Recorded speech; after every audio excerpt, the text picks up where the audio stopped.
Good morning, girls. Today let us see Unit 1 and 2 and compilation as far as QTBD, Quantitative Techniques and Business Decisions are concerned.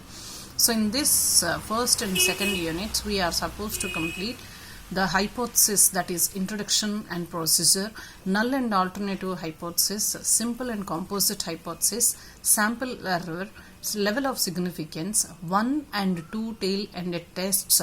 And in coming to Unit 2, it was written Unit 3, but this part is covered in Unit 1 and 2, that is test of hypothesis, difference between large and sample test, degree of freedom, and condition of applying the t-test, where we can apply the t-test. And few more tests will be included in Unit 2, that is application of t-test, test of significance of mean, significance difference between two means, paired t-test, and compare it to large test, that is z-test, what we say, level and test of significance mean, significance difference between two mean, and test of significance between two standard deviations. Let us see one by one. Coming to the first topic called test of hypothesis. The main objective of taking a sample from a population means when you take the sample, means what is meant by sample? You are taking from a class of variables, selecting one as the sample is to get reliable information about the population. Already we have discussed how to choose a sample and at random, because after taking the test sample, it must represent the entire group of variables what we have selected from, and from the information obtained from the sample, conclusions are drawn about the population. Means taking this sample as criterion, we will be coming to the conclusion that yes, what the sample we have taken, it will be representing the entire population. And what the process we have done till now is called statistical inference. And it may consist of two parameters, that is estimation of parameters and test of statistical hypothesis. What is a parameter and what is a statistical means a parameter? Let us see. A parameter is a number that describes the population, means the entire group. Here population means entire group, that is what you say denote with the mu, universe. A parameter is a fixed number, but in practice we don't know its value because we can't examine the entire population. And coming to what is meant by a statistics, statistics is a number that describes a sample. The value of a statistic is known as when we have taken a sample. So how the statistics will be measured when you have selected a sample at random. And not only these girls, but it can change from sample to sample. And we will be, means depending on the sample you will be selecting, even the statistics and conclusion can also be changed. And often we use statistics to estimate an unknown parameter. In mathematics we say let something be x, means when we don't know the value we'll denote with x, like that. Now coming to what is population, what is sample. When population mean is denoted, it's known as mu, because population is taken into criterion as a whole sample, means it is a bulk sample. So it is when I say population mean, it will be denoted with mu, and standard deviation it is denoted with rho, and variance, which is nothing but a standard deviation square, that's what we say rho square. And coming to sample mean, it is denoted with x bar, means x bar means a standard deviation, mean, arithmetic mean of sample x. And now standard deviation of sample means it is denoted with x, and sample of variance is nothing but as a square. So here I'll tell you a conclusion. Whenever you are supposed to calculate variance, it is nothing but standard deviation square is known as variance. Now what is a statistical hypothesis? Means a statistical hypothesis is an assumption about the parameter of the population or the nature of the population. For example, it depends on which type of population you are referring and how we are taking them into consideration. So the population mean, I told you already, it is denoted with mu. It will be in U format, but it is to be spelled mu is equal to, if you take 25, the average weights of the students of a particular college A and college B are the same. So 20% of the students of college are non-vegetarians. The given population is a binomial population of the same. Test sum of the hypothesis, means you are given the total population and in that he is asking the weights of students of college A and college B, and it is given that out of 25 total population, 20% of the school students are non-vegetarians. So this is how you are given a particular test results. And next comes null hypothesis. What is meant by null hypothesis? Means null means always it is nothing but denoting with the sample 0. Means null is nothing but denoted in mathematics as 0. So at a statistical hypothesis which is taken at a particular distribution, means a particular level where a possibility of acceptance is called a null hypothesis. It is denoted by H0. Whenever we will be denoting with the H0, it is nothing but you are supposed to know that you are calculating null hypothesis. Hypothesis is denoted with capital X, and it will be means 0 means null. So that is what is meant by null hypothesis. Now what is meant by when we will be calculating null hypothesis means, in mathematical terminology, we will say that null hypothesis, if a hypothesis asserts that there is no difference between sample statistic and parameter, then it is known as null hypothesis. Means when there is no difference, or a claim or hypothesis about the values of parameters is known as null hypothesis, which is denoted generally by H0. Means the mean of the population is 60. H0 means mu is equal to 60. Mean of both populations are equal. Means if you take the entire population average, which is 60, and you will be calculating the mean of that particular calculation, it is also 60. So means of both populations are equal. So the proportionate of drinkers in both the cities are equal. For example, when you are taking two parameters of the people or the behavior in two states, you take state X, P1 as state Andhra Pradesh and P2 as Telangana. In both the states, when you are comparing number of drunkards, means how many people are taking alcohol in these situations, means if both stand same 60-60, in such case hypothesis will be 0, because both the parameters stand the same. There is no difference. If you calculate mean, both will be the same. So that is what is meant by null hypothesis. Next comes alternative hypothesis. Any hypothesis which is complementary to the null hypothesis is called alternative hypothesis, and usually it is denoted by H1. Means any hypothesis which is complementary to the null hypothesis is called. Means for example H1 always means, hereafter in the problems if I say H1, it is nothing but alternative hypothesis. If I denote H0, you should understand that it is a null hypothesis. So here we will tell with the help of a few examples. H1 mu is not equal to 60. So H1 is nothing but mu1 is not equal to mu2. Or H1 is equal to state Andhra Pradesh alcoholic people is not equivalent to state Telangana alcoholic people. In such case, you need to calculate alternate hypothesis where null hypothesis is not at all taking its course. Now let us see what is simple hypothesis. A simple hypothesis is one where the value of parameter under null hypothesis, that is H0, is a specified constant, and the value of the parameter under H1 means alternative hypothesis is a different specified constant. I'll help you with the help of an example. So for example, if you test a null hypothesis which is mu is equal to 0 and your alternate hypothesis where mu is equal to 10, then you have a simple hypothesis test. Your null hypothesis result versus alternative hypothesis result. Here you have a particular value for null hypothesis and a different particular value for your alternate hypothesis. Next comes composite hypothesis. Most of the problems involve more than a single alternative. Such hypothesis means where more than one single alternative is available. Here in the previous case when we were discussing alternative hypothesis, we have taken only 2 states into consideration. Now let us take the entire states, 36 states of our country as a whole. Means in such case you can't calculate alternative hypothesis, but you should calculate composite hypothesis. The reason is many more alternatives are available over here.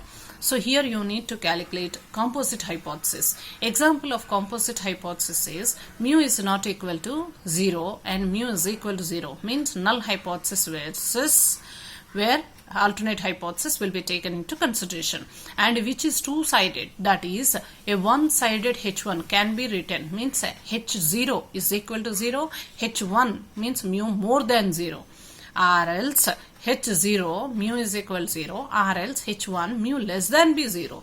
All these hypotheses are composite because they include more than one value for H1, because we can't predict whether it is a correct one or more than 0 1 or something else.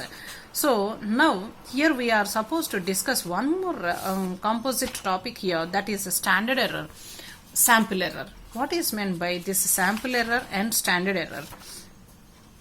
This particular standard error or sample error is nothing but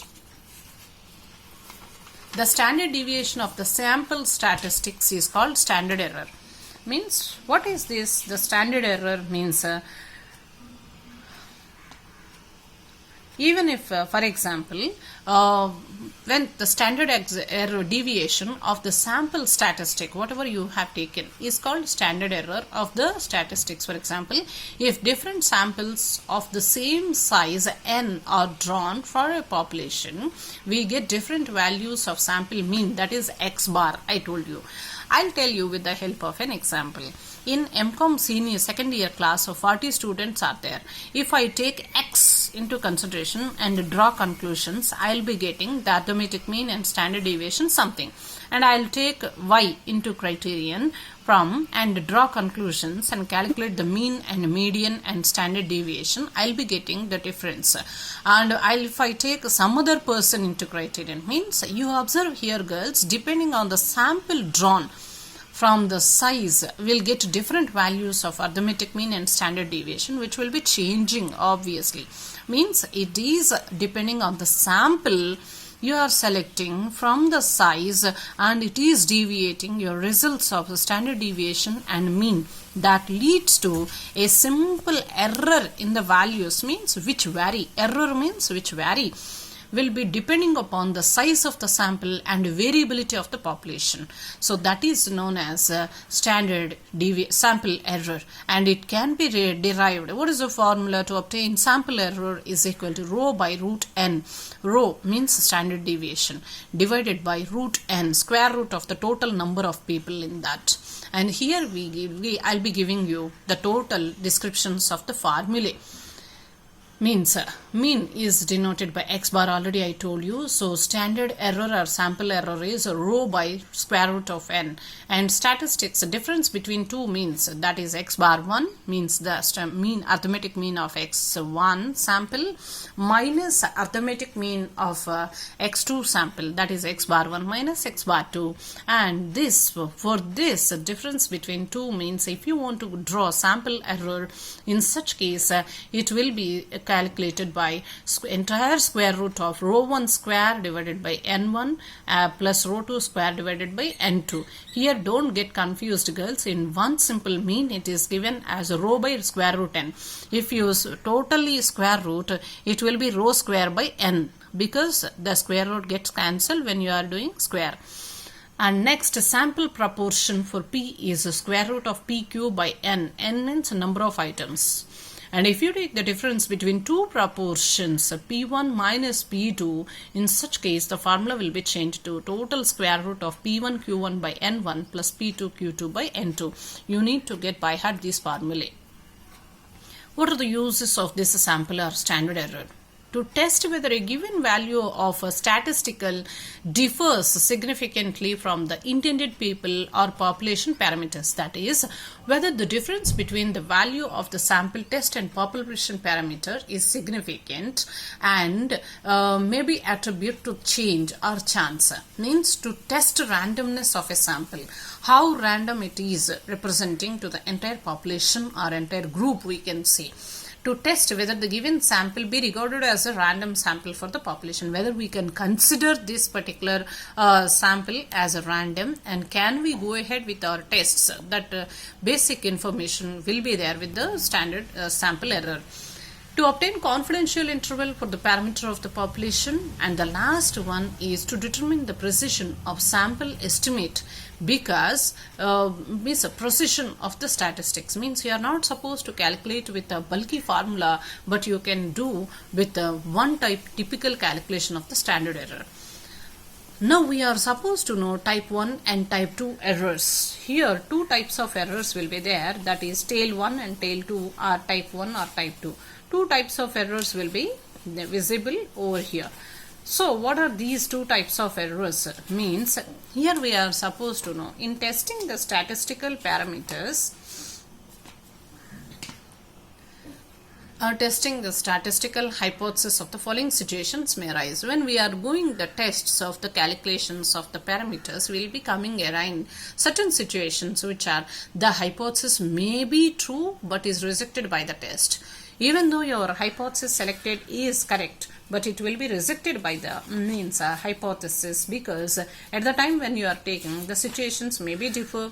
So in such case, the hypothesis is true and accept our test, the hypothesis is true and reject our test, the hypothesis is wrong and even then our test accepts, and hypothesis is wrong and the test is also rejected. So these types of type 1 and type 2 errors will be there, where we are supposed to calculate with the designations. So what are these? H0 means null hypothesis is true. If at all our null hypothesis is true, the acceptance will be taken as correct decisions and reject will be taken type 1 error. Now what is meant by type 2 error? When null hypothesis is wrong, means the sample you have taken have landed up in the wrong decisions, it will be accepted, means in the accept situation, if at all it is rejecting, it is type 2 error, and in the reject, the result will be taking that it will be a correct decision. Now let us see what is the level of significance. Means if any test procedure, both the types of errors should be kept minimum, and they are interrelated, it is not possible to minimize both errors simultaneously. Hence in practice, the probability of type 1 error is fixed and type 2 will be minimized. And one more thing, the fixed value of type 1 error is called level of significance, and it is denoted by alpha. And thus the level of significance or probability of rejecting a hypothesis test might be accepted.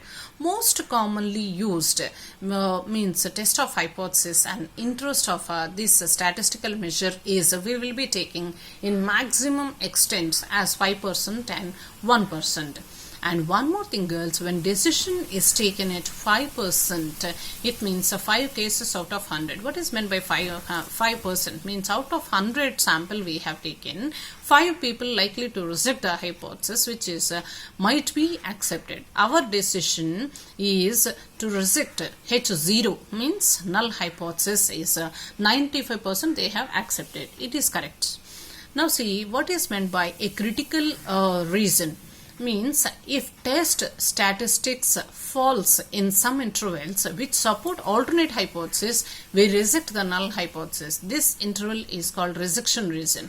Means if the test statistic fall in some interval where alternate hypothesis is taken and null hypothesis is rejected, this is known as a rejection reason.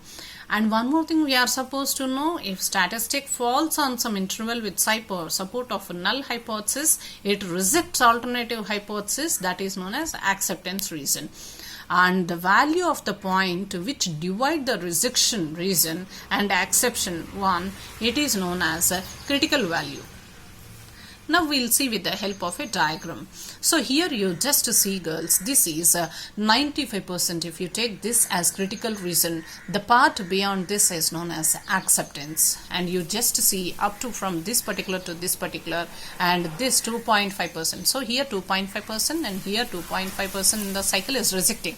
So altogether if you take this into consideration, 95% of the part it is accepting and 5% it is rejected.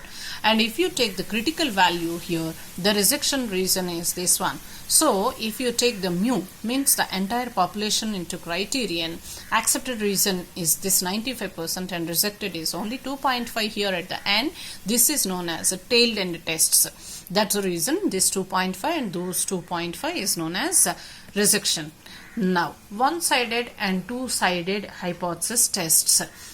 In most applications, two-sided or two-tailed hypothesis test is most appropriate approach. Means this appropriate approach is based on expression of the null and alternative hypothesis. Means if null hypothesis is 170 and alternative hypothesis is not equal to 170, then we are supposed to go either for null one-sided or two-tailed tests. To test the above hypothesis, we set up the rejection and acceptance regions as shown on the next slide. That is, for this we have to take minimum 5%, which is alpha. Now I will help with the help of a diagram. Here you just see this is rejection and this is rejection, and the total this one is acceptance. So this is 0.025 and this is 0.025. If you take, here you are supposed to observe the standard parameters are 1.96. You need to keep it in your mind at the time of solving the examples problems, because 1.96 will be the parameter statistical criterion. So in this example, the rejection region probabilities are equally split between two tails. That is, two tails means this is one tail and this is one tail. That's the reason this is known as two-tailed tests. For the level known as two-tailed test, this procedure allows the possibility of rejecting the null hypothesis but does not specifically address in the sense of statistical significance the direction of the difference is detected. Now, there may be situations when it would be appropriate consider alternative hypothesis where the directionally is specifically addressed. That is, we may not be able to select between a null hypothesis and one that explicitly goes in one direction. Such a hypothesis can be expressed when mu is equal to 170. It is not that H1 means alternative hypothesis must be less than 170. This expression sometimes given as H0. Null hypothesis can be dated as mu less than or equal to 0, or H1 alternative hypothesis is more than 170. The difference between the two has to do with how the null hypothesis is expressed with the implication of this expression. The first expression above is the more theoretically correct one and carries with it the clear connotation that an outcome of the opposite direction alternative hypothesis is not considered possible. So this is the way the test is actually done. And coming to girls, the process of testing the above hypothesis is identical to that for the two-tailed test, except that all the rejection region probabilities are not in one tail.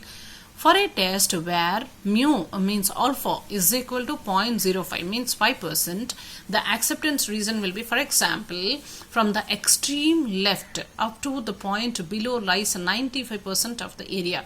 The rejection area would be region would be the 5%